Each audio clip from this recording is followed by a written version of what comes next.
Ryan মার্টিনের 2025 class 3 আমার গণিত বইয়ের 2 নম্বর প্রশ্নপত্র সেকেন্ড সামেটিভ ইভ্যালুয়েশনের।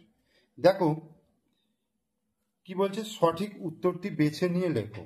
কোনো সংখ্যাকে 5 দিয়ে ভাগ করলে ভাগশেষ সর্বদা 5-এর কম হবে, বেশি হবে না সমান হবে? সর্বদা কি হবে? ভাগশেষ সর্বদা 5-এর কম হবে।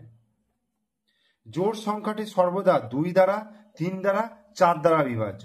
2 দ্বারা বিভাজ্য। 3 অঙ্কের বৃহত্তম সংখ্যা হলো 999।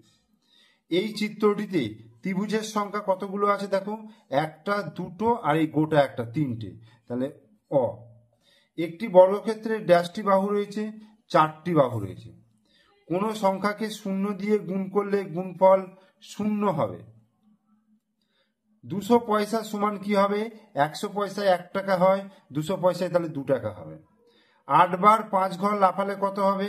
8 5 40। 1 জোড়া সমান কটা?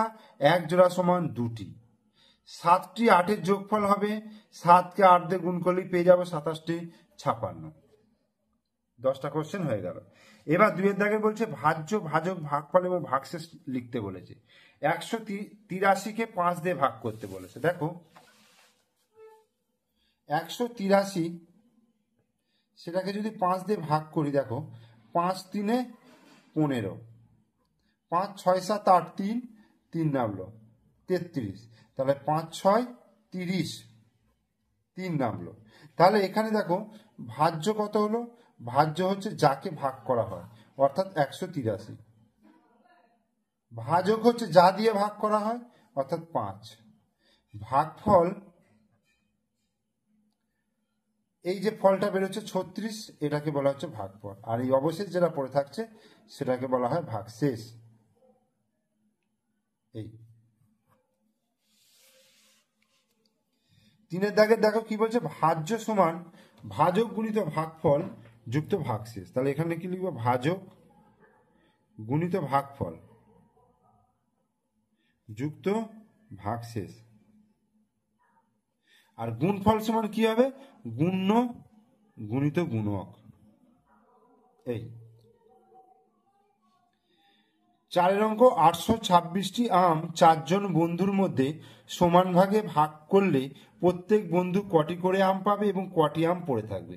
তাহলে 4 জন বন্ধু ভাগ করে নিচ্ছে, মানে 826কে 4 দিয়ে ভাগ করতে হবে। দেখো 826কে আমি যদি 4 দিয়ে ভাগ করি, দেখো 4 দুগুণে 8 হচ্ছে, 2 নামলো, তাহলে 4 0 0 হলো, 2 নামলো, এবার 6 নামলো, তাহলে 4 6 24, 2 নামলো।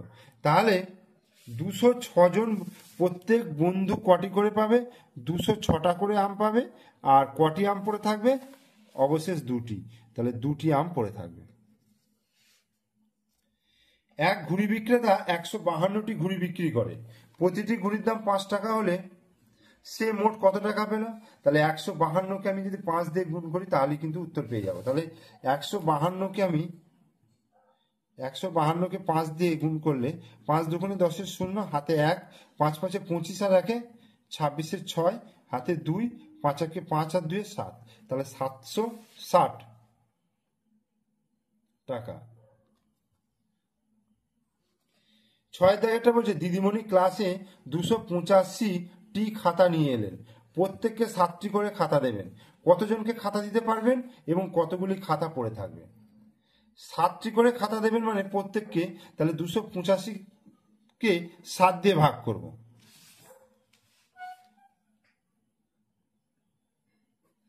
7 দিয়ে ভাগ করলে 4 7 28, 5 নামলো, 7 0 0 5, তাহলে 40 জনকে খাতা দিতে পারবে আর 5টা খাতা পড়ে থাকবে।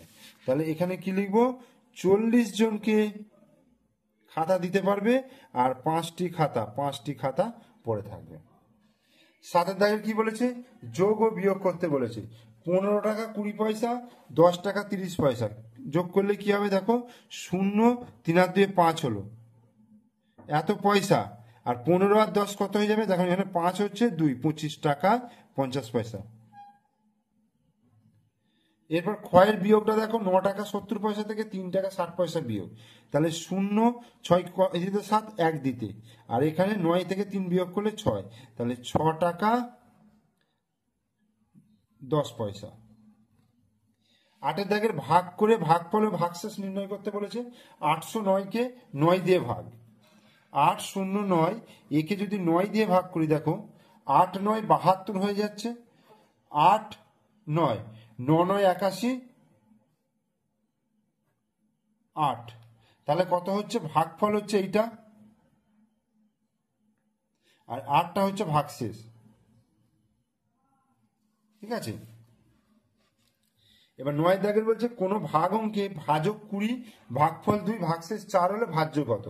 ভাজ্য সমান ভাজক গুণিত ভাগফল, অর্থাৎ 20 গুণিত 2, এর সঙ্গে ভাগশেষ যোগ হবে, 20 দুগুণে 40 আর 4-এ 44, অর্থাৎ ভাজ্য হয়ে গেল 44। শূন্যস্থান পূরণ করতে বলেছে, এটা ওপর দিকে রয়েছে, এটা নিচের দিকে, ডবল ওপর দিকে, তাহলে ডবল নিচের দিকে। এরপরে দেখো স্টার একটা, এখানে 2টো স্টার, এখানে 3টে স্টার, 1টা 2টো 3টে, তাহলে এখানে 4টে স্টার হবে, 1 2 3 4, এবং তীর চিহ্ন দেখো ওপরের দিকে, এটা নিচের দিকে, এটা ওপরের দিকে, এটা নিচের দিকে। ঠিক আছে।